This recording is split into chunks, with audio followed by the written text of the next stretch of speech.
fait, alors on est un tout petit peu en avance, hein, comme d'habitude. Il est 17h59. J'étais en train de discuter avec Nathalie. Alors, je vais vous montrer, comme d'habitude, les infos habituelles. Donc, avec le film C'est quoi le bonheur pour vous? Alors, je vous rappelle que je m'étais fixé un objectif. Mon souhait était d'atteindre les 1 million de vues pour ce soir minuit.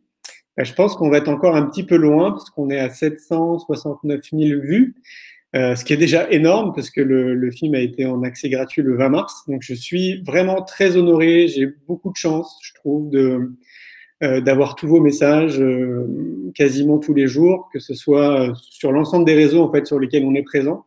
Parce que j'ai vraiment, je sens que ce film vous apporte beaucoup, donc merci beaucoup.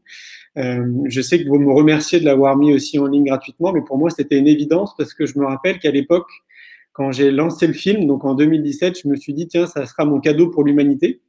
Et je me suis revu en fait laisser un petit message sur Facebook le jour où j'ai décidé de le mettre gratuitement sur YouTube.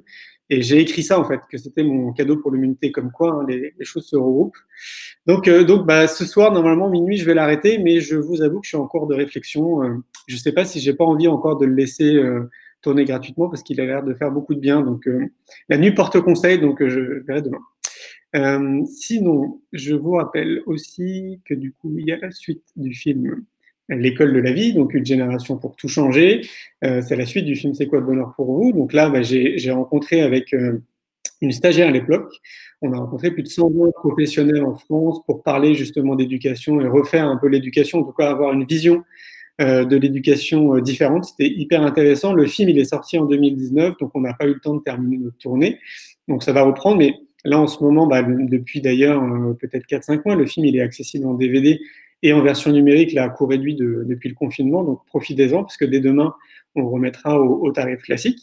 Et puis la dernière chose, c'est le congrès Innovation en éducation. C'est le 24 et le 25 octobre à Paris. C'est la première fois qu'on le fait à Paris. Moi, je suis parisien d'origine, mais installé à Montpellier depuis 7 ans. Et c'est la première fois qu'on a cette possibilité en fait de faire le congrès à Paris. Donc on se lance. La billetterie est ouverte. Il y a 20% de réduction jusqu'au 31 mai si vous voulez prendre vos billets. C'est une salle qui est limitée, donc on ne sera à pas plus de 1100 personnes et il y aura entre 20 et 26 stands avec des acteurs connus institutionnels, dont le Scoop. Je peux vous le dire parce que je suis très content de ça. L'UNESCO m'a contacté cette semaine pour échanger autour de beaucoup de choses. Ils sont en train de faire une grande réflexion autour de l'éducation. Et ils aiment beaucoup visiblement ce qu'on fait, donc et le congrès et le festival pour l'école de la vie. Et donc ils souhaitent être partenaires du congrès et notamment du festival pour l'école de la vie. Donc je suis très heureux de ça. Disons que c'est comme si c'était la cerise sur le gâteau par rapport à toutes les actions qu'on mène depuis des années. Ça me conforte dans ce que je fais. Donc merci l'UNESCO. Donc je vais vous montrer aussi tous les honneurs qu'a pu avoir Kokoro Lingua, parce que c'est la marque qu'a créée Nathalie, et je pense que c'est quand même pas rien, parce que finalement, elle le disait d'ailleurs dans un post, tout a commencé un peu au Festival pour l'école de la vie, puis après, ça a été un enchaînement de choses positives, mais elle va vous en parler mieux que moi. Et moi, je trouve ça génial, c'est une dame que j'apprécie beaucoup, et vous allez voir, elle a une belle énergie. Alors, Nathalie, hop, je vais te faire arriver. Tu vas voir, dans quelques secondes, tu vas arriver. Et voilà, c'est tout bon. Oui, bonjour. Comment vas-tu? Bonjour à tous. Très bien, très bien. Je suis ravie de partager ce moment avec toi, Julien, et puis avec tous les participants. Eh ben, bienvenue. C'est vrai que, bon, on va en parler. Je vais d'abord te laisser te présenter avant qu'on parle de Kokoro Lingua, de toutes ces distinctions que tu as pu avoir, parce que c'est quand même pas rien. Donc, pour les gens qui ne te connaissent pas, du coup, je te laisse te présenter. D'accord, super. Alors, en fait, j'ai grandi en Bretagne. J'ai fait des études assez parcours traditionnel. J'ai lu, quand j'avais 16 ans, un roman qui allait me marquer pour toute ma vie, donc d'où l'importance de la lecture et de ces voyages pas toujours imaginaires. Donc j'ai lu un roman qui s'appelait Kokoro, ou Le pauvre cœur des hommes, de Natsume Soseki, qui est un auteur japonais. Et j'ai décidé à ce moment-là d'économiser pour partir au Japon, ce que j'ai fait à la fin de mes études. Et finalement, j'ai passé 5 ans là-bas, j'ai appris le japonais. C'était juste une période extraordinaire où je me suis rendu compte à quel point, en fait, parler la langue de l'autre, ça pouvait créer des ponts incroyables, alors qu'au départ, la langue était vraiment une frontière. Et là, pouvoir parler leur langue, j'ai pu rentrer dans leur monde. Et je m'étais dit qu'un jour, j'aurais envie de partager ça.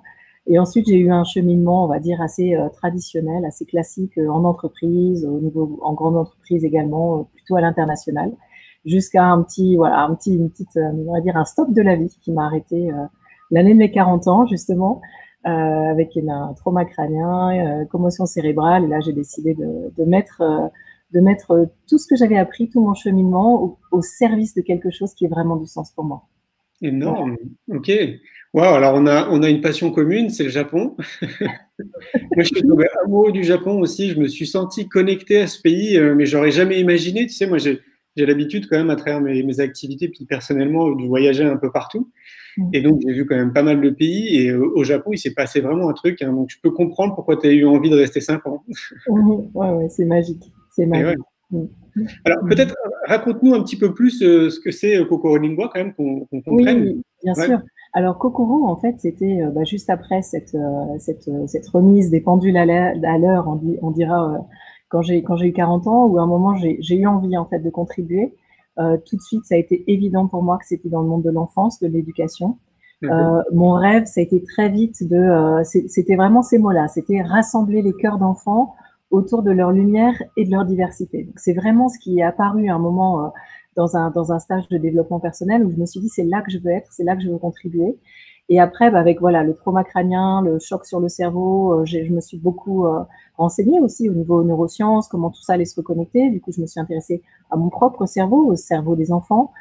J'étais également, nos enfants étaient en méthode Montessori bilingue, donc je me suis aussi formée là-dessus. J'ai découvert ça, linguistique aussi. Donc, à un moment, tout ça, ça a fait son chemin et je me suis dit que j'avais envie de créer quelque chose que je n'avais pas encore trouvé, qui permette de rapprocher les enfants entre eux dans l'apprentissage joyeux d'une langue étrangère. Et c'est là que Kokoro est né. Ça a commencé par un pilote, 18 mois, où on a fait 6 vidéos, 250 enfants qui ont testé. C'est à ce moment-là que je suis allée au festival. C'est là que je me suis dit, mais c'est juste magnifique. C'est exactement là qu'il faut que je vois si les familles et les enseignants qui sont là accrochent. Et on a eu tout de suite 250 enfants qui ont testé. On a fait ce pilote et au bout des 18 mois, on s'est dit, en fait, il faut continuer, il faut y aller. Et c'est parti comme ça, en fait. Waouh, c'est génial de savoir ça, en fait. C'est-à-dire que le Festival d'école de la vie a validé tout ce que tu faisais. Tu dis, c'est bon, on peut y aller. Génial. Exactement, parce que ça nous a permis vraiment de rencontrer des personnes qui étaient sur la même énergie, la même fibre que nous. En fait, cette envie d'un autre monde qu'on est en train de construire. Et puis du coup, tout de suite, on a eu tout de suite les retours en fait. Et le principe, c'est vrai, de Kokoro pour aller jusqu'au bout, c'est qu'on passe par des écrans. Donc au départ, je suis pas favorable aux écrans, mais on passe par des écrans avec des enfants qui parlent aux enfants. Donc c'est vraiment ce principe. On travaille sur l'intelligence émotionnelle et on va créer un lien émotionnel entre des enfants natifs anglophones qui vont faire découvrir leur langue maternelle à d'autres enfants. Et chaque semaine, il y a une vidéo et les enfants vont apprendre comme ça en une année scolaire 250 mots, enfin en 12 mois, 250 mots, juste dans le plaisir en fait. C'est énorme. Et donc, du coup, tu as des résultats, tu as des preuves, quoi, entre guillemets, à donner aux personnes qui nous écoutent? Alors, je dirais alors, il y a les preuves officielles, c'est-à-dire la médaille d'or au concours Lépine. On a été finaliste à Londres. Quand on était à Dubaï, juste avant le confinement, on a été vainqueur, en fait, de la meilleure ressource pédagogique pour le primaire. Donc, des reconnaissances aussi du ministère de l'Éducation nationale, du ministère des Affaires étrangères. Donc, mais au-delà de tout ça, pour nous, le plus important, c'est les retours qu'on a des parents, en fait. Qui sont des parents, des enfants, et là c'est juste magique. C'est-à-dire que les parents et les enfants nous disent mais j'ai envie d'aller rencontrer ce petit garçon qui habite de l'autre côté de la planète, j'ai envie de le connaître. Et ça pour nous c'est la magie qui a opéré. Donc pour nous le plus important c'est ça, c'est tous les feedbacks qu'on a et puis les gens qui ont envie de continuer, qui recommandent. On a la majorité des gens des familles qui rejoignent Kokoro qui viennent par recommandation. Donc ça c'est aussi une vraie reconnaissance pour nous. C'est clair, c'est énorme. En fait, tu sais, je me dis même, alors tu vas me confirmer, c'est que, enfin, tu le disais un peu, ça donne même envie en fait aux enfants d'aller peut-être sur place et de rencontrer ces enfants. Moi, ça me fait penser à une chose, c'est que quand j'étais petit, donc à l'âge de 10 ans, c'est quelque chose qui a marqué ma vie. On est parti pendant un mois aux États-Unis. Donc quand je dis on, c'était la classe, c'était comme un programme scolaire. Et donc on continuait à aller à l'école là-bas américaine. On était chacun dans une famille américaine. Et donc forcément, on a appris la langue. Et je me dis, bon, tu vois, à l'époque, moi, j'ai pu faire ça parce que je suis issu d'une famille modeste, donc on n'avait pas les sous, et c'est les parents qui avaient des revenus plus élevés, en fait, qui ont permis que l'ensemble de la classe puisse partir. Et je me dis, maintenant, à l'heure des technologies, tu vois, quelque part, tu n'as même plus besoin de partir, en fait. Tu vois, tu peux vivre l'expérience que tu as créée, en fait. C'est génial. Ouais. Ouais. Oui, c'est assez magique. Et là où on sent qu'il y a vraiment quelque chose qui est en train de se passer, c'est qu'il y a cette soif d'apprendre. Et ça c'est un point que je trouve vraiment important, c'est que on nourrit en fait ce potentiel de l'enfant, cette soif d'apprendre, parce qu'on sait que l'enfant, il a, ce qu'a dit Maria Montessori, il y a des périodes sensibles où l'enfant il a des soifs d'apprendre. Et du coup, on vient juste comme humble serviteur, si j'ose dire, de cette soif d'apprendre de l'enfant, et on va lui permettre d'assimiler, de découvrir et d'avoir envie en fait d'apprendre en autonomie. L'idée, c'est aussi de développer son autonomie. Donc souvent, on nous dit c'est bizarre dans vos vidéos, il n'y a pas de traduction. Comment ça se fait? Et l'idée, c'est que on est plutôt en train d'inviter le potentiel de l'enfant à se révéler et dire écoute, tu peux comprendre par toi-même. On te crée le contexte, la répétition, etc., pour que tu puisses comprendre par toi-même. Mais en même temps, ça marche comme ça. Moi, j'ai appris les langues à l'oreille. C'est-à-dire que soit j'étais dans le pays, soit je mettais des films en américain ou des films en espagnol. Moi, j'avais un meilleur ami qui était espagnol, donc on parlait aussi espagnol quand on était chez lui. Mais en tout cas, c'est pas à l'école, très clairement, que j'ai appris la langue, c'est vraiment à l'écoute, en fait. Donc, évidemment, tu ne comprends rien, mais finalement, tu comprends peut-être un peu.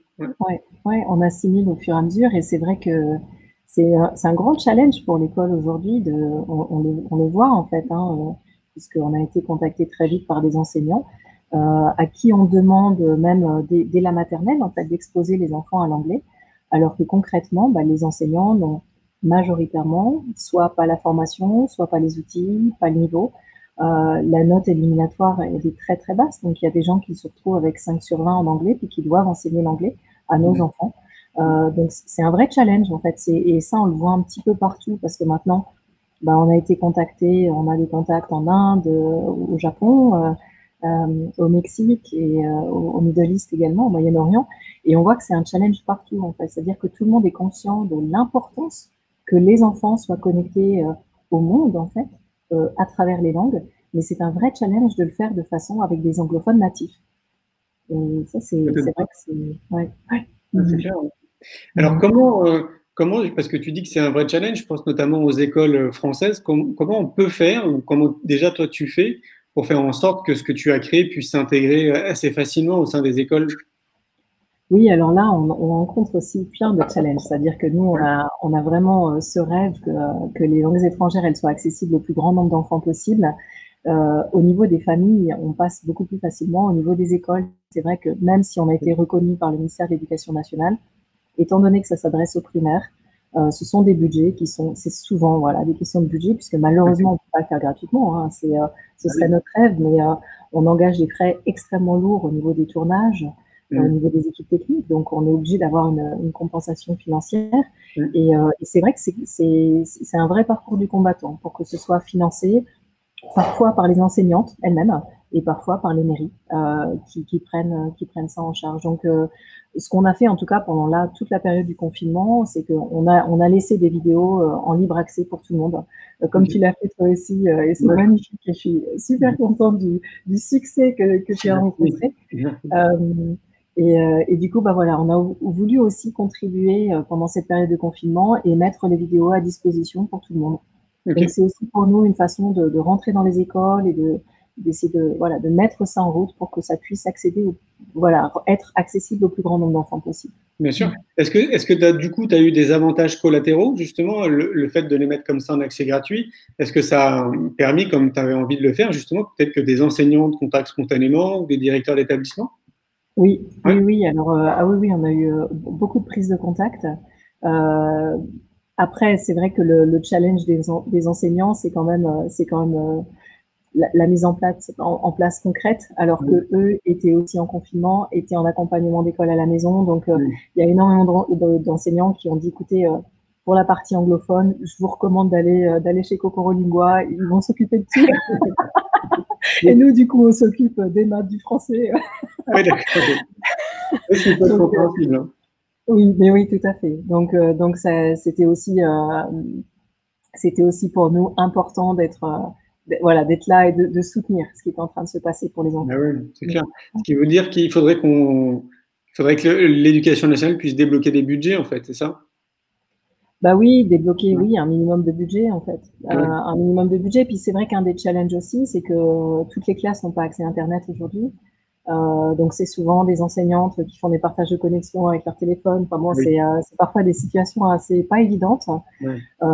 mais ça va se faire petit à petit. Nous, on est très confiants, puis on est hyper engagés. On a vraiment envie que ça se passe. On voit que ça se passe dans d'autres pays, et Ok. on fera tout ce qu'on peut pour que qu'on puisse ça puisse se passer en France, et puis que les petits Français ils puissent avoir confiance en eux en fait Bah quand ils oui. parlent anglais, parce qu'aujourd'hui c'est ce qui fait un petit peu mal au cœur, c'est qu'on on voit pas mal de sixième, cinquième, des ados ados, pré-ados qui sont pas du tout à l'aise quand ils parlent anglais.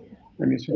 Et du coup, ça crée comme pour nous, la langue, ça doit être un pont vers l'autre. Et puis là, la langue, elle crée parfois des, des, des murs, en fait, des freins. C'est vrai. Oui, puis même par timidité en tant qu'adulte, hein. Il y en a un bon nombre d'entre nous qui souhaitent pas parler anglais alors qu'ils auraient les mots, mais juste parce qu'il y a une forme de timidité en fait qui s'installe, parce que bah, ça va pas être aussi fluide que quand on parle notre langue maternelle. Moi, je me rappelle en tout cas avoir connu ça ouais, plus jeune, de pas être totalement à l'aise, c'est-à-dire que je comprenais plus facilement ce que les gens me disaient et du coup j'étais un peu plus timide à parler et en fait ça se débloque avec le temps. En fait, c'est un peu comme tout en fait, faut pratiquer quoi. Ouais, Mais c'est vrai que ouais. si on le faisait depuis le début, bah, du coup, on serait peut-être moins timide. Oui, oui. Et c'est vrai que ce lien émotionnel, ce qu'on découvre aussi, c'est la puissance de ce lien émotionnel quand les enfants regardent des enfants. On le voit en fait dans des classes multi-âges, on le voit dans des classes Montessori, 3, 6 ans, 6, 9 ans, etc. On voit qu'il y a une connexion entre les enfants qui se fait, qui est juste magique. Parce que voilà, voilà, c'est très, très naturel. Et via l'écran, bah, c'est un écran, donc on pourra revenir sur la relation à l'écran, etc.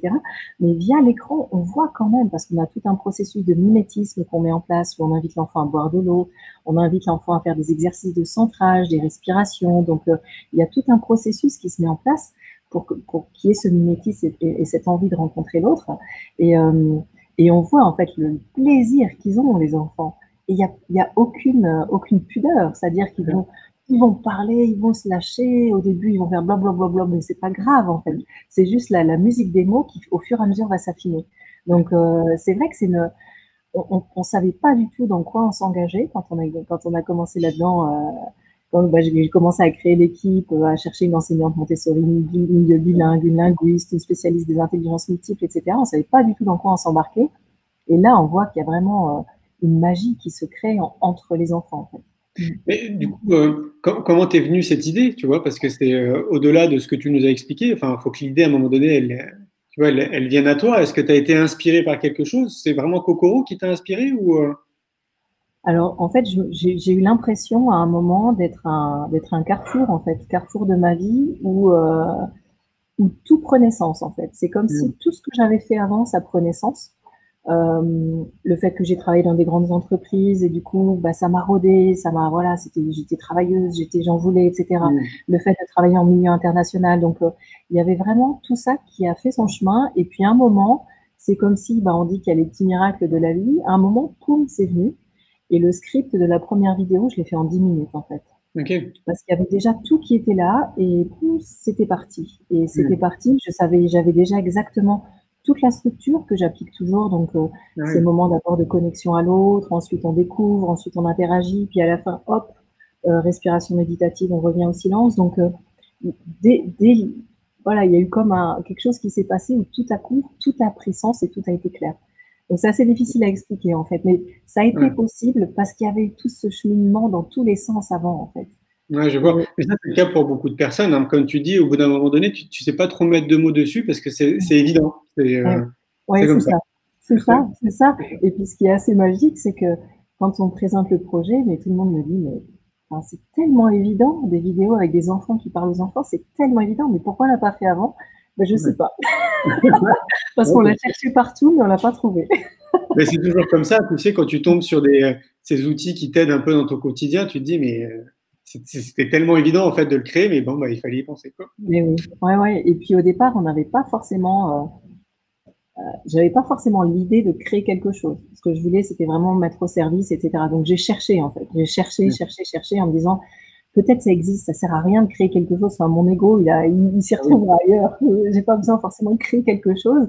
Donc ça existe peut-être. Donc je vais commencer par chercher en fait. Et j'ai cherché, mais partout en fait, en France, j'ai cherché dans les pays anglophones, j'ai cherché aussi ailleurs et j'ai pas Mhm. trouvé. Donc c'est pour ça qu'à un moment, je me suis dit, bah, dans ce cas-là, c'est qu'il faut le faire. Et puis c'était D'accord. parti. Ouais. Mm. Et tu nous disais que donc du coup tu commences à être présente dans pas mal de pays. Est-ce qu'il y a des pays qui sont, j'allais dire, plus intéressés par ce que tu proposes ou plus réceptifs ou pas? Ou est-ce que c'est Alors, et c'est difficile à dire parce que quand on ouais, était à Londres en janvier, tous les gens qu'on a rencontrés nous ont dit bon, c'est génial en fait, c'est génial votre truc, il faudrait vraiment qu'on puisse le mettre en place. Après, là où ça s'est concrétisé plus rapidement, c'est l'Inde. d'accord. Donc là, on a un partenariat maintenant avec un partenaire en Inde. Le Japon aussi très rapidement, parce que là aussi, l'un des challenges au Japon, c'est qu'on apprend à l'écrit. Donc on apprend par l'écrit. Comme tu disais avant, une langue, ça s'apprend à l'oral en fait. Ouais. Et du coup, ben, les Japonais sont très à l'aise à l'écrit, enfin très à l'aise, ils sont à l'aise à l'écrit, mais à l'oral, ça coince. Hmm. Donc c'est pour ça que le Japon a tout de suite, là, on est présent dans une quinzaine d'écoles pilotes au Japon. Et puis, Ok. bah, l'idée, c'est, bah, là, avec le confinement, c'est aussi un peu un challenge. Mais l'idée, Hmm. c'est qu'après, avec le déconfinement, bah, ils vont aussi commencer à le mettre en place de façon plus large. Après, D'accord. on voit, voilà, on ressent, en fait, que ce soit en Inde, au Japon, au Moyen-Orient, au Mexique aussi, il y a une grande soif d'apprendre. Parce qu'en fait, ils se rendent compte que s'ils parlent pas l'anglais, euh, j'avais entendu ça quelque part, je sais plus qui avait dit ça, c'est que celui qui parle pas anglais, ce sera l'analphabète de demain. Et ça, Hmm. c'est aussi un de mes Impossible. moteurs. De me dire, Ouais. terrible, c'est pas possible que sous prétexte qu'on puisse pas parler l'anglais, on soit coupé au niveau professionnel voilà, de chances ou d'opportunités. Donc ça fait aussi partie des moteurs. Donc le Mexique aussi, c'est un pays où la langue, parler l'anglais, c'est indispensable. Sinon, on peut pas s'en sortir professionnellement. Donc, Mais c'est marrant, ça, comment le Mexique a été au courant de ce que tu faisais en fait? C'est toi qui les as démarchés? alors on les a rencontrés à Londres, c'est-à-dire qu'à Ah ouais. Londres, on était présent sur le salon bah, international de l'innovation en éducation, qui s'appelle Ok. le BET à Londres. Et on avait d'ailleurs été finaliste à côté de Lego et Microsoft, donc encore des cadeaux de la vie. Et c'est là qu'on a rencontré bah, énormément de personnes qui sont venues directement nous voir sur notre petit stand, parce on est encore une petite boîte avec des petits moyens, donc on avait un petit stand, et puis ça désemplissait pas en fait. Les gens nous disaient mais qu'est-ce que c'est que votre truc? My English teacher is 6 years old. Qu'est-ce que c'est que ça? Et donc ça, voilà, c'est comme ça en fait qu'on a rencontré ces premiers partenaires. C'est énorme. C'est super, hein. Franchement, ça ressemble à une success story. Je me trompe ou c'est un peu ça? Hein. Je sais pas du tout, je sais pas du Ouais. tout. Je me dis, on verra où ça va nous emmener tout ça. Nous, notre seul moteur, souvent, parce que bien sûr, j'ai été contactée par des investisseurs. Et puis moi, à chaque fois, je dis, vous savez, moi, les chiffres, moi, le seul moteur, c'est les enfants. Moi, Hmm. je voudrais qu'il y ait des centaines de milliers, des millions d'enfants, je sais pas, qui puissent être connectés aux langues de façon joyeuse, puis avec la curiosité de l'autre. Donc ça, c'est mon seul moteur. Après, je me dis, bah, on verra. On fait un pas après l'autre, on travaille comme des fous, on fait un pas après l'autre, et puis on va voir où ça va nous emmener. Bah oui, c'est clair. Hein. Il y a quelque chose qui m'intéressait beaucoup là dans ce que tu disais, c'est que tu as l'air de mêler aussi l'apprentissage émotionnel. En fait, je me trompe? Tout à fait, tout à fait. En fait, ça Ouais. c'est quand on a fait le point sur ce projet-là et sur comment accompagner le développement de l'enfant au-delà des langues. Bah, il y avait plusieurs points. Il y avait Maria Montessori, dont on a parlé, on connaît tous ses périodes sensibles, ses soifs d'apprendre, etc. Après, il y avait le deuxième point qui était la linguistique. C'est-à-dire qu'on le sait, c'est démontré par les linguistes, le bébé à la naissance, il a le potentiel de reproduire tous les sons et toutes les tonalités du monde. C'est juste extraordinaire. Et ce potentiel-là, au niveau auditif et lingual, s'il n'est pas activé, en fait, c'est comme un muscle qui s'atrophie. Hmm. Et donc là, déjà, il y avait quelque chose à faire. Parce qu'on se dit, c'est pas possible que ce potentiel de l'enfant, eh ben, on le nourrisse pas, quoi. C'est juste incroyable. Et puis qu'après, il se Ouais. retrouve à 10 ans à ramer, à apprendre l'anglais à l'école. Donc ça, c'était pas possible. Et le dernier point, ça a été montré par plusieurs universités dans le monde, notamment Stanislas Dehaene, qui est au comité scientifique de l'éducation nationale et qui est également enseignant au Collège de France.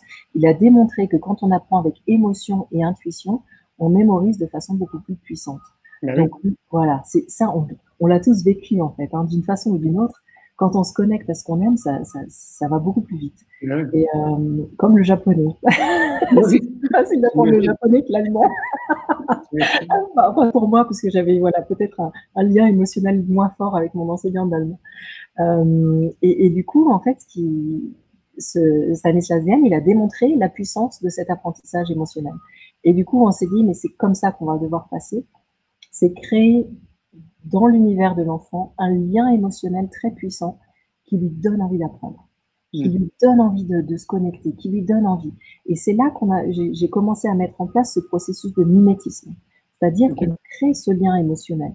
On positionne les vidéos Kokoro, elles sont positionnées dès que possible dans la nature, parce que du coup, on a un ancrage, on a une connexion, et on va être beaucoup plus ouvert à l'autre si soi-même on se sent bien, puis on est bien connecté à soi. Donc, il va y avoir déjà cette connexion émotionnelle à soi-même. Je suis bien, je me sens bien, je m'ancre bien, je suis connectée à moi-même, à mon potentiel, à la nature, à mon environnement direct. Et du coup, quand le petit copain de l'écran qui s'appelle Miguel, qui est un petit Américain qui commence Hi, hello, my name is Miguel, puis qui fait des bêtises dans tous les sens, mais très naturellement, l'enfant, il a envie d'apprendre parce que il est dans cet univers, il est L'univers. connecté en fait.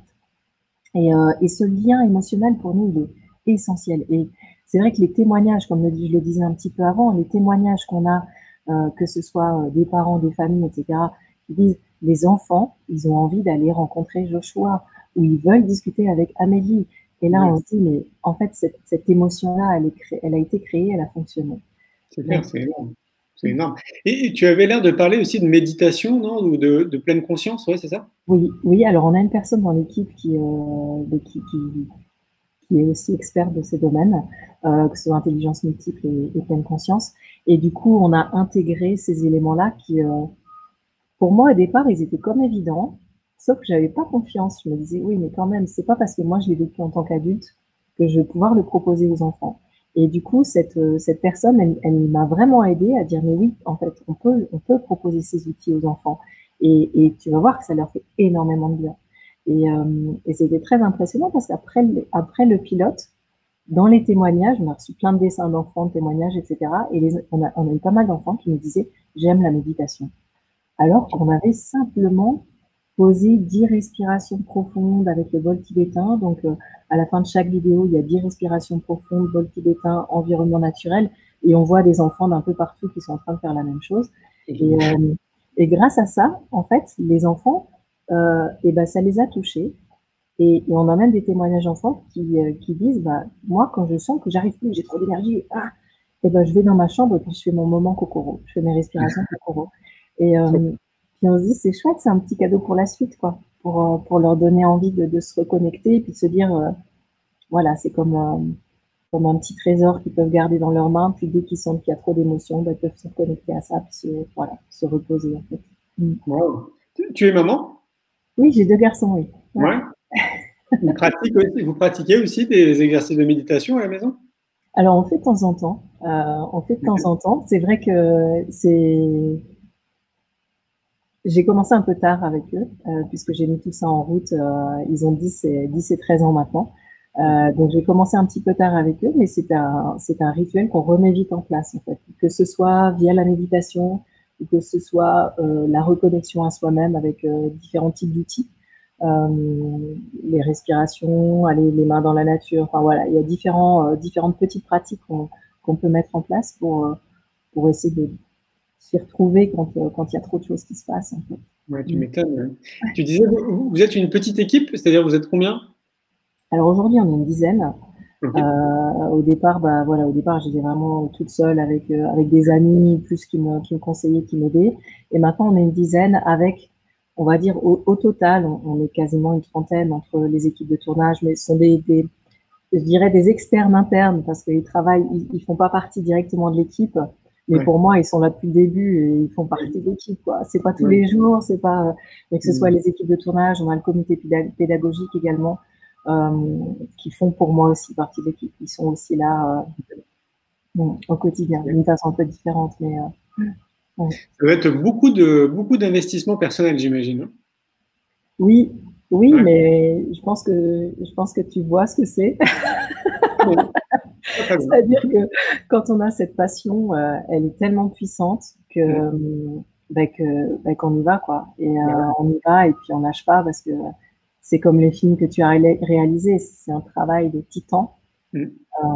Puis en même temps, le moteur, il est tellement fort que Ouais. voilà, on est comme au service d'eux, quoi. On essaye de C'est faire quelque exactement chose. ça. C'est exactement ça. Et tu sais que il n'y a pas si longtemps que ça, hein, une dame très connue en fait, qui m'a dit mais tu sais, Julien, en fait, on est au service d'eux. Et le jour où elle m'a dit ça au téléphone, j'ai conscientisé qu'effectivement, en fait, on était vraiment au service d'eux. Ouais. Mmh, Et c'est beau, hein, quelque part. mmh, Hein. Et mmh. moi, j'ai l'impression que c'est comme si on était guidé aussi par l'amour, tu vois, parce qu'en fait, ce que tu fais quand je t'entends, quand je vois tes yeux briller, quand tu parles de tout ça, je sens qu'il y a, tu sais, il y a de l'amour, en fait, derrière tout ça, quoi. Ouais, C'est ça, hein. c'est vrai, Ouais. ouais. C'est comme tu le disais, en fait, avec les films que tu as réalisés, c'est comme, la petite pierre qu'on apporte à l'édifice, c'est comme, une mission de vie ou quelque chose, et c'est vraiment ça. Puis et hem et c'est intéressant parce qu'en fait, il y a certaines personnes qui le ressentent tout de suite. Donc ils vont nous dire, «Mais vos vidéos, c'est de l'amour, c'est de la bienveillance, c'est de l'ouverture». Ouais. Et puis d'autres personnes qui sont peut-être pas encore prêtes à l'entendre ou à le voir, ou puis qui vont nous dire: «Mais vos vidéos d'anglais, c'est génial, mon enfant il apprend, c'est super», Mm. et du coup, je me dis: «Mais quelle que soit la façon dont ça passe, si on peut partager, ce qui nous anime, c'est magnifique, quoi». Mmh. Tu m'étonnes, c'est clair. Et pour les parents qui nous écoutent, ils feraient comment pour, imaginons, du coup, ils ont envie de rentrer en contact avec toi, ils sont intéressés par ce que tu nous dis, ils font comment pour te contacter? Alors, on a un site internet, relativement simple sur lequel on peut tester directement, en fait. On peut s'inscrire directement pour tester les vidéos. Là, on a laissé 4 vidéos en accès libre et puis on va les laisser encore jusqu'à ce que le déconfinement soit total, si j'ose dire. Donc ça, c'est la solution, c'est de les tester directement, et puis après, nous, on organise, régulièrement des petits points de rencontre, hein, par vidéo aussi, D'accord? avec les personnes qui ont des questions, qui se demandent comment aider leur enfant au mieux dans l'apprentissage, et cetera. Et puis D'accord. après, sinon, on est toujours, info@cocorinibois.com, et puis on Ben est voilà. toujours là, disponible, quoi. On dit Ok. toujours, notre objectif, c'est de vous accompagner en tant que parents, puis d'accompagner le développement de votre enfant. Donc si on peut faire quoi que ce soit, à notre humble mesure, on essaiera de vous répondre, quoi. Mmh. C'est top. Oui, j'imagine que tu es présente aussi sur Facebook, sur Instagram, sur Oui. LinkedIn, sur YouTube, enfin, tu dois être présente partout. Alors on a 2-3 choses. On a finalement des toutes petites communautés là-dessus. C'est sur notre plateforme, directement, qu'on a Ok. beaucoup plus de personnes. On a plus de 30 000 personnes, donc ça doit faire à peu près maintenant 100 000 enfants, plus de 100 000 enfants, Génial. qui suivent le programme. C'est surtout sur la communauté, en fait. Après, sur Facebook, oui, on est un petit peu présent aussi, mais c'est encore un peu, voilà, un petit peu quand on peut. D'accord. Ah oui. Mais on est là, dispo, on répond aux questions, aux commentaires, ça, absolument, ouais. D'accord. Mmh. Il y a une question qui me vient à l'esprit parce que ça a été le sujet de conversation là, les 2 derniers jours avec des amis, puis aussi avec des contacts pro. C'est que on a eu le sentiment, nous, pendant cette période de confinement, que ça a été quand je dis on, c'est un avis qui est partagé avec les gens avec qui j'ai échangé, que ça a été un bouillon de créativité Mmh. à plein de niveaux. Évidemment, pour beaucoup d'entre nous, on a travaillé différemment. Toi aussi la première, visiblement. Et du coup, moi, en tout cas, ça m'a donné plein d'idées maintenant par la suite, des choses auxquelles on n'avait pas pensé parce qu'on a dû s'adapter à ce qu'on vivait. Comment toi, tu l'as vécu en fait de ton côté, cette période de confinement, notamment professionnellement? Là, tu disais que tu avais mis justement par élan de solidarité des outils gratuits. Est-ce que ça t'a donné aussi d'autres idées peut-être pour plus tard, peut-être tu vois, je sais pas, explique-nous, est-ce que ça t'a ouvert un autre champ auquel tu n'avais pas pensé, quoi, en gros? Ouais, ouais, ouais. Alors il y a quelque chose assez, beau qui s'est passé, c'est que, quand on a mis ces vidéos en 10 jours, on avait 2 fois plus de personnes, en fait, sur la plateforme. Ok. Et donc ça a été très vite aussi, et ça a été on a reçu, en fait, des témoignages de parents qui nous disaient: «Vous pouvez pas savoir le bien que ça fait à mon enfant», parce qu'on habite dans un petit appartement, on peut pas sortir. «Vous pouvez pas savoir le bien que ça lui a fait de voir d'autres enfants, puis d'apprendre, en fait. Ouais. D'apprendre avec d'autres enfants, ça leur a fait, mais tellement de bien». Et là, je me suis dit: «OK, donc ça, cet objectif de petite contribution qu'on avait envie, qui nous animait, ça, c'est là». Mais j'avais l'impression qu'on pouvait aller plus loin. Donc en fait, ce qu'on a fait, c'est que j'ai contacté les parents des acteurs anglophones, la personne anglophone qui est avec nous sur les tournages. Je les ai tous contactés, puis j'aurais dit, OK, maintenant l'objectif, comment est-ce qu'on va faire? On voudrait offrir une fenêtre en plus aux enfants où ils vont pouvoir parler en anglais, jouer en anglais, etc., avec vous, anglophones natifs, et puis avec d'autres enfants. Et du coup, on a commencé à mettre en place des workshops très très vite après, où ben, en fait les enfants ils se rassemblent, on se rassemble tous sur une plateforme vidéo, ils se voient tous et on a un animateur qui propose plein de jeux en anglais en fait. Et là, voilà, ça fait partie des petits moments magiques où tout à coup, ben, les enfants ils se connectent les uns aux autres, ils voient plein d'autres enfants qui vivent la même chose, ils voient les enfants dans leur cuisine, dans leur salon, dans leur chambre, etc. Et là, en fait, on s'était dit, ben, on va le faire que pour le confinement, que pour accompagner les enfants pendant cette période. On a plein de demandes de parents qui nous disent, écoutez, ça fait tellement bien à mon enfant, il a confiance en lui quand il parle anglais, il est très fier de lui, on sent que ça développe des émotions très positives et on a envie qu'il continue. Et du coup, bah, là, on est en train de s'organiser pour que ces ateliers, ils deviennent, bah, voilà, ils puissent durer un peu plus longtemps que prévu. Ah ouais, tu vois, Ouais. quoi. En fait, j'imagine que, c'est peut-être difficile de se projeter, mais on peut peut-être se laisser imaginer que tu n'y aurais pas pensé si on n'avait pas vécu ce confinement. Alors, pas comme ça c'est sûr. On s'était dit un jour, on devrait connecter les enfants entre eux, mais bah, en fait, on s'en faisait un peu une montagne, en se disant comment on va faire techniquement. Enfin voilà, il y avait plein de questions qui se posaient, on s'était mis plein de barrières en se disant, bah non, mais. Et puis là, en fait, on s'est dit, bah, on n'a pas le choix, quoi. On a envie de donner un coup de main, bah, on va le faire, puis on verra bien. C'est exactement ça. Ouais. Et tu vois, je trouve on arrive souvent quasiment à la même conclusion, c'est que quand tu es confronté à une situation, moi je trouve que l'être humain il a une facilité d'adaptation qui est hallucinante et donc du coup aussi très créatif. Et comme tu le soulignais, on se met nos propres barrières en réalité parce qu'on est capable de faire vraiment beaucoup de choses. Ouais, ouais. Ah ouais, c'est très impressionnant parce que dès qu'on a vu qu'on pouvait faire quelque chose, ça s'est mis en route tout de suite. Et déjà, dès le lendemain, on avait mis en place 2 ateliers tests en disant, écoutez, on fait 2 ateliers tests. En 3 minutes, ils étaient complets. Donc, on a refait un mail en disant, attendez, vous en faites pas, on en rajoute 5. Et là, en 5 minutes, ils étaient complets. Donc, on s'est dit, OK, il y a vraiment quelque chose là où il y a un besoin, en fait.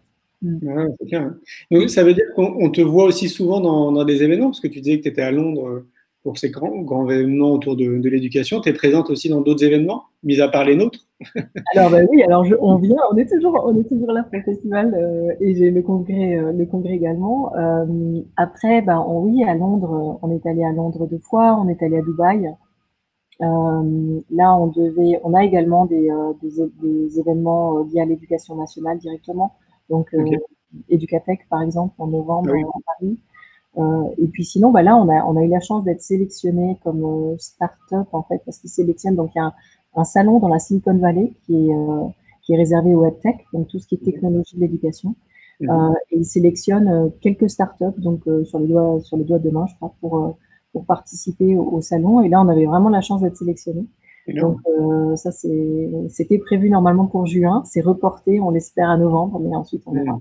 C'est clair. On verra selon l'évolution. J'allais dire, je ne sais plus si maintenant c'est de la chance avec toutes les distinctions que tu as. C'est peut-être que tu fais vraiment quelque chose d'exceptionnel, tu vois. Ben, je sais pas, j'aurais pas cette. Moi, je me dis juste, j'essaye de faire quelque chose là où il semble que je puisse donner un coup de pouce, en fait. C'est plus dans ce sens-là. C'est plus. C'était ma chance aussi d'avoir travaillé en grandes entreprises et puis de pouvoir me dire, ben oui, on peut grandir, en fait, c'est ok. Donc du coup, j'ai plein de barrières que je me mets tout le temps, tous les jours. Mais la barrière de me dire on peut être grand, on peut avoir une grande équipe, tout ça, c'est pas, voilà, c'est pas, pour moi, c'est pas un frein, en fait. Je suis assez confiante avec ça. Je me dis on y arrivera toujours, notre moteur, il est pour les enfants, donc on y arrivera toujours. Ouais. Bah oui, c'est clair. Hein. Est-ce que ça a changé beaucoup de choses d'avoir ces distinctions-là? Est-ce que ça a changé quelque chose dans ton entreprise ou c'est juste une distinction? Comment dire? En même temps, ça a changé beaucoup de choses au niveau international. Ça, c'est sûr. Au niveau international, ça a changé beaucoup de choses parce que du coup, quand on gagne un prix, les gens, il y a une confiance naturelle qui se met en place, surtout que c'est des prix qui sont reconnus. Donc, ça a donné une confiance naturelle, une légitimité naturelle. Ok. Après, nous, le plus important, c'est les enfants. Donc, pour les enfants, ça change pas grand-chose. C'est bien dans notre monde d'adultes, mais pour les enfants, ça change pas grand-chose. Après, voilà, c'est un petit peu ce que je disais. Pour nous, la reconnaissance la plus importante, c'est les retours qu'on a des enfants. C'est ça qui compte le plus. Ces reconnaissances, elles nous aident au niveau international. Parce que on a dans l'approche, comme le rêve, c'est de rendre la découverte des langues accessible au plus grand nombre. Systématiquement, dès qu'il y a un abonnement qui est souscrit par une famille ou une école, on libère un abonnement gratuit pour une famille ou une école qui n'a pas les moyens. Et du coup, ça nous permet vraiment de se dire, OK, l'exposition précoce aux langues, ça veut pour tous les enfants, avec ou sans argent. Et ça, c'est pas, voilà, ça, c'est pas un critère, en fait. Et du coup, bah, cette ouverture, ça va nous permettre d'aller dans d'autres pays, en fait. De dire, bah voilà, on propose quelque chose de gratuit, si j'ose dire, mais derrière, c'est pas n'importe quoi. Enfin, vous pouvez lui faire confiance, ça va fonctionner, ça va aider vos enfants à apprendre, ça va les accompagner dans leur développement. Donc, ça donne aussi ce type de légitimité. Ouais. D'accord. En aparté, tu me parlais de l'apprentissage par les pairs. Tu me disais que c'était quelque chose qui te tenait à cœur, en tout cas. Tu peux nous en parler? Oui, alors, je pense qu'on a tous vécu le fait d'avoir à un moment des enseignants extraordinaires et puis à un moment des enseignants où c'était un petit peu plus, comment dire, moins fluide, où il y avait un gap qui faisait que, bah, voilà, voilà. Donc ça, ça peut faire partie de certains blocages des enfants dans leur apprentissage. Donc là, l'idée, c'était de limiter au maximum ces points de blocage.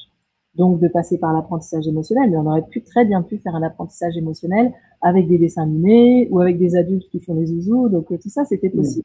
Mais ce qu'on voulait, c'est qu'on limite au maximum les frontières, les portes, les ponts, etc. Parce que justement, on est sur ce principe que les langues, c'est une ouverture et c'est pas un pont, un frein, un mur. Donc la meilleure solution qu'on a vue en ayant aussi observé, puisqu'on avait une enseignante Montessori milieu bilingue 3-6 ans, moi j'ai observé aussi en classe Montessori comment ça fonctionnait, et en fait on voyait que cette magie elle prenait bien. Et en parallèle on a vu une étude qui était réalisée à Montréal au Canada qui montrait que l'apprentissage entre pairs permettait 90% de rétention. Au contraire, donc c'est le summum au niveau apprentissage. À partir du moment où on apprend avec des pairs avec lesquels on a un lien fort, on augmente, on fait exploser le taux de rétention. Et nous, notre objectif, c'est que l'enfant, il apprenne dans le plaisir et qu'il apprenne. Le plaisir, c'est bien, mais l'objectif, c'est quand même d'accompagner son développement, etc., de développer sa confiance en lui. Et dans ce cas-là, il faut quand même des résultats. Et le fait de passer par cet apprentissage entre pairs, ça nous permettait d'avoir aussi ces résultats-là. Parce que l'enfant, il se connecte, parce qu'il a envie de rencontrer le copain, et parce que du coup, il se reconnaît. Il se reconnaît, et puis il va mémoriser beaucoup plus facilement. Bah oui, c'est clair.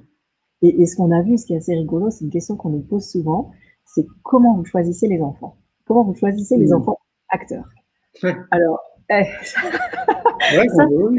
ça, c'était au tout début, quand il y avait le rêve de le faire avant. Bah, au début, je me suis dit, bah, je vais travailler avec des enfants acteurs, puisque voilà, c'est ce qu'il y a de plus logique et de plus simple. Et puis après, je me suis dit, non, c'est pas du tout ce que je veux. Moi, je veux des vrais enfants qui fassent des bêtises, qui soient timides, qui soient surexcités, des vrais enfants, quoi. Et du coup, bah, j'ai cherché, maintenant j'habite en Suisse depuis 15 ans, et du coup, j'ai cherché autour de moi des familles anglophones qui venaient d'arriver en Suisse, parce qu'il y a énormément c'est vraiment une communauté internationale. Et j'ai trouvé comme ça une dizaine de familles anglophones, et je leur ai dit, voilà, ça c'est mon rêve. Et du coup, j'aimerais, voilà, filmer avec des enfants. D'accord. Qu'est-ce que vous en pensez? Et en fait, tous, ils ont dit, ah bah, nous, on adore votre truc, comment on peut vous aider? Et ben, je dis, bah, est-ce que je pourrais rencontrer vos enfants? Est-ce que je peux m'inviter chez vous? Du coup, j'ai présenté ça aux enfants, et les enfants, ils ont tout de suite dit, ah ouais, mais nous, on veut partager notre langue. on voudrait partager notre langue et qu'il y ait d'autres enfants qui apprennent aussi avec nous, puis on voudrait leur montrer plein de choses. Et c'est parti comme ça, en fait. Et les enfants qui ont fait les toutes premières vidéos avec Kokoro, ils sont encore aujourd'hui, alors je dis acteurs entre guillemets, dans le sens où ils n'ont absolument pas la formation, le cadre, etc. Ils ont les contrats, les droits à l'image, la rémunération, donc ils ont tout comme des vrais acteurs. Ce que je voulais surtout, c'est que ce soit des vrais enfants, en fait, qui partagent. Oui. Ouais. Et du coup, ça permet, quand on parle d'apprentissage entre pairs, ça permet en fait aux enfants de se reconnaître. C'est-à-dire qu'on a des enfants qui sont très timides dans les vidéos, d'autres enfants qui sont un peu plus exubérants. Enfin, on a plein d'enfants différents comme dans la vraie vie. Et du coup, les enfants qui apprennent vont se reconnaître dans un enfant, plus dans un enfant, plus dans un autre. Et du coup, ça crée aussi ce lien émotionnel entre cette connexion entre pairs, en fait. Ouais. C'est vraiment magnifique, c'est très subtil en fait comme approche. Ça a été vraiment bien réfléchi, hein. T'es bien entouré. Oui, c'est hyper bien pensé. Je vois passer une question qui est sûrement intéressante. Comment sont choisies les familles défavorisées qui vont pouvoir bénéficier de l'abonnement gratuit? Alors ça, c'est assez simple. C'est-à-dire qu'au moment où il y a une famille ou une école qui souscrit au programme, tout de suite, elle reçoit un mail avec ses accès à la plateforme. Et tout de suite, on lui dit bienvenue chez Kokoro, puis on est ravis de partager avec vous cette envie qu'un maximum d'enfants soient exposés aux langues, ce rêve. Et du coup, ce qu'on vous propose, c'est que si dans votre entourage direct, vous connaissez quelqu'un pour qui les fins de mois c'est difficile, qui est un petit peu tendu avec ça, qui a vraiment envie, pour qui l'éducation c'est vraiment important, et une éducation pas forcément traditionnelle, c'est vraiment important, mais qui n'a pas les moyens ou qui est un petit peu stressé, dans ce cas-là, on dit c'est vous qui allez lui offrir le programme. Et donc, il y a cette relation directe où la personne, elle nous envoie son mail, en gros l'âge de ses enfants, parce qu'on aime toujours savoir quel est l'âge des enfants qui participent au programme, et on inscrit gratuitement. Et il y a certaines familles qui nous disent moi je connais pas quelqu'un ou je pense pas à quelqu'un directement, et dans ce cas-là on dit pas de souci. On a parfois des familles qui nous disent est-ce que je peux payer, étaler sur 12, 24 mois, etc. Et nous dans ce cas-là on dit tout de suite on vous l'offre. Il faut pas que ce soit un stress, donc on vous l'offre directement, et puis voilà. Puis après on a certaines personnes qui reviennent 6 mois après en disant ça y est, j'ai trouvé la famille, c'est pas trop tard. Non, c'est bon. C'est bon, c'est jamais trop tard, il y a toujours de la place pour tout le monde. C'est cool. Ouais, c'est chouette ce que tu fais. Est-ce qu'il y a des choses dont tu aimerais parler? Tu vois, il nous reste 13 minutes. J'aime bien m'arrêter au bout d'une heure. Est-ce qu'il y a vraiment un sujet peut-être que tu aimerais aborder plus qu'un autre? Alors, moi, ce que je trouve vraiment magique, c'est ce plein potentiel de l'enfant, en fait. Et je trouve qu'en tant que ce soit éducateur, accompagnant, parent, tous, en fait, toute cette sphère qui a, toutes ces personnes qui a autour des enfants, je me dis si à un moment il pouvait y avoir comme une conscience qui se développe de ce potentiel de l'enfant, du fait que s'il exprime des émotions, c'est qu'il y a quelque chose derrière, si cette conscience-là d'être à l'écoute au plus proche de l'enfant en lui-même, de ce petit être qui arrive sur la terre. Mais je pense qu'on changerait vraiment le monde.